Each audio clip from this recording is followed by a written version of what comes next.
આચાર્ય શ્રી શિક્ષકગણ તથા મારી સાથે અભ્યાસ કરતા વહાલા વિદ્યાર્થી મિત્રો, આજે આ ભવ્ય કાર્યક્રમમાં હું સૌનું સ્વાગત કરું છું.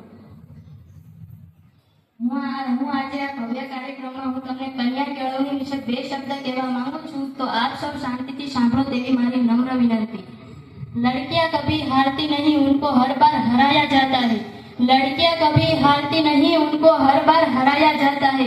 जमाना क्या कहेगा ये कहकर उनको बचपन से चुप कराया जाता है.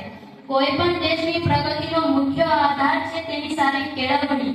ભારતની સંસ્કૃતિમાં કેળવણી રૂપી ચીજમાં પાકતું અનમોલ રત્ન હોય તો તે સ્ત્રી છે.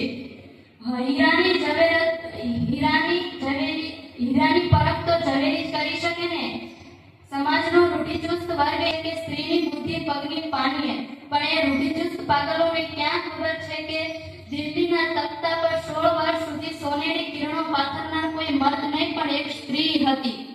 સ્ત્રીઓના ઉદ્ધાર માટે આજે સ્ત્રી કેળવણી મહત્વની છે.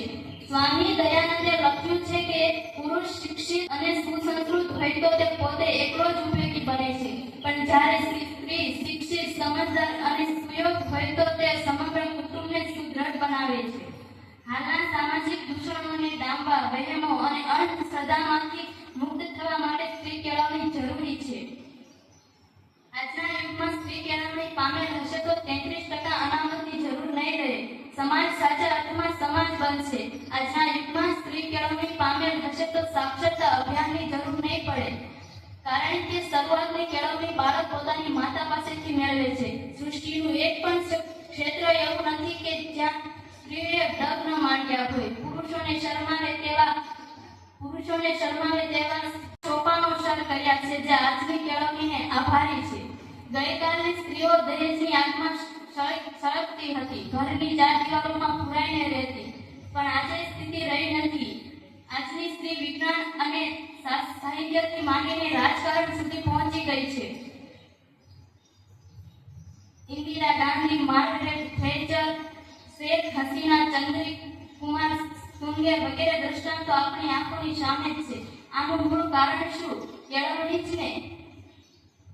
આજે ગુજરાતમાં અનેક સંસ્થાઓમાં વિદ્યાર્થીઓ કેળવણી મેળવી રહી છે, જે 21મી સદીને જરૂર ઉજ્જવળ બનાવશે. મારે અંતમાં બસ એટલું જ કહેવું છે કે દરેક મા બાપે કન્યા કેળવણીનો રથ ખેંચવો જ પડશે. જો દીકરી